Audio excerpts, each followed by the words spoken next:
लौंडिया है, क्या कर लोगी? मतलब अगर मैं अपना ऑक्सफोर्ड विश्वविद्यालय की अगर मैं मार्कशीट भी लाऊं तो उसको फेंक के मारा जाए और कहा जाए कि लौंडिया है, लौंडा कुछ करे तो बात भी।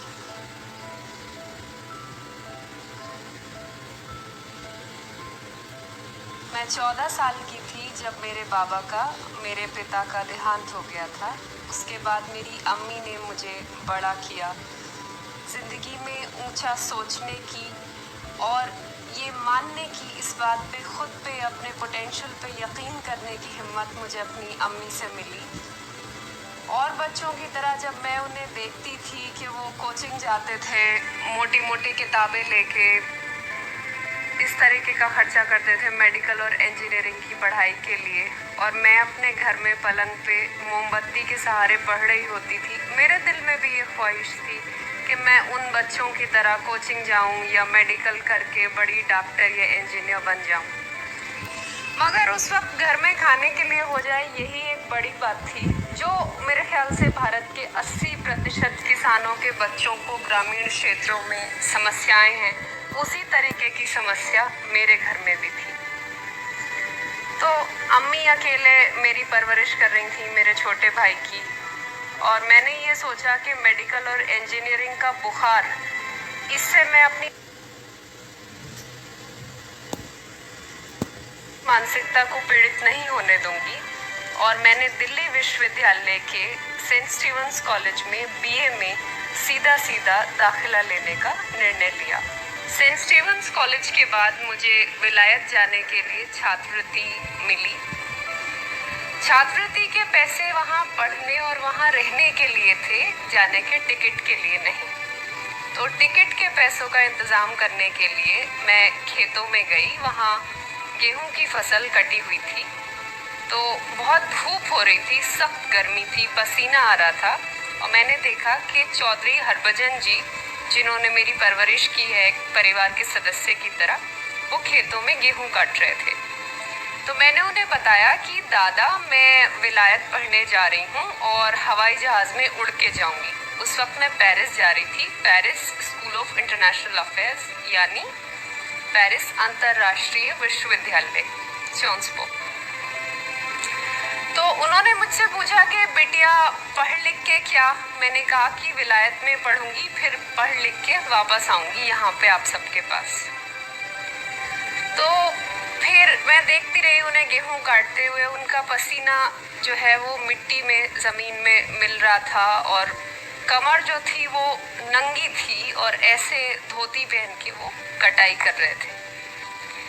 कहीं ना कहीं मेरे जहन में ये ख्याल बार बार आता रहा जब मैं हवाई जहाज़ में बैठ के जा रही थी कि चौधरी दादा वहाँ खेतों में उसी तरीके से काम कर रहे होंगे, मैं यहाँ खूबसूरत एसी में हूँ। फिर अगले दिन जब मैं सियोंस पो पहुँची और वहाँ पे जो स्पाइरल स्टेयरकेसेस हैं, जिनमें बहुत खूबसूरत लाल कालीन बिछे हुए होते हैं, वहाँ भी मुझे बार बार वो सीन याद आ रहा था कि चौधरी दादा फिर वहीं खेतों में काम कर रहे होंगे उसी तरीके से।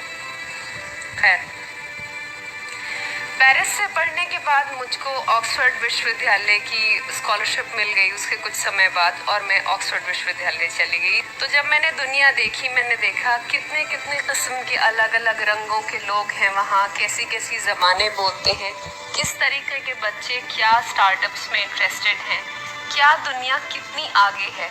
इस चीज़ की गहन समझ मुझको ऑक्सफोर्ड विश्वविद्यालय ने दी। ऑक्सफोर्ड के बाद मैं संयुक्त राष्ट्र इंडोनेशिया में काम करने लगी, बोर्नियो में। संयुक्त राष्ट्र के बाद मैं न्यूयॉर्क सिटी चली गई फाइनेंशियल डिस्ट्रिक्ट में काम करने।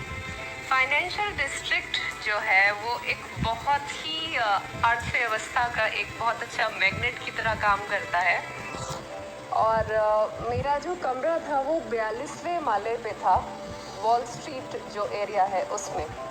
तो 42वें माले पे, और जो उसकी जो दीवार थी वो शीशे की थी, और रात को टेम्परेचर -13 डिग्री हो रहा था और बर्फ़ पड़ रही। तो मैं अपने कमरे की खिड़की में खड़े होकर कॉफ़ी पी रही थी, ऐसे मेरी उंगलियां ऐसे कॉफ़ी के कप की तरफ थी, और नीचे अमेरिका की जो पीली टैक्सीज होती हैं वो जा रही थी, ऐसे मैं देख रही थी, जैसे बिल्कुल माचिस की डिब्बियाँ होती हैं, और सामने एम्पायर स्टेट बिल्डिंग रंग बदल रही थी।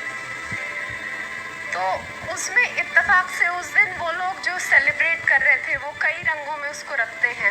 उस दिन इत्तेफाक से वो रंग जो था वो केसरिया हरा था। मैं देख रही थी वो रंग बदलते हुए एम्पायर स्टेट बिल्डिंग को।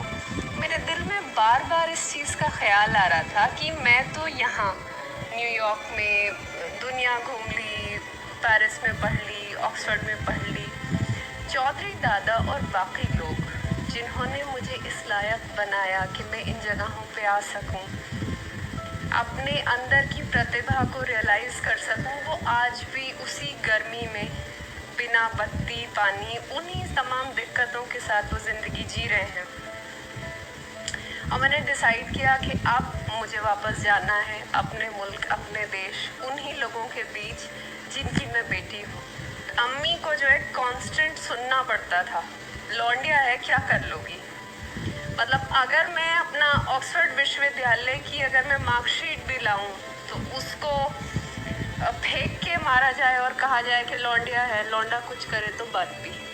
खैर, इस सोच के साथ मैंने फिर सिविल सेवा में आने का निर्णय लिया। तो इससे दो चीज़ें तो साफ हो गई कि बेटियां सिर्फ सुरक्षा मांगने के लिए नहीं, बेटी सुरक्षा दे भी सकती है।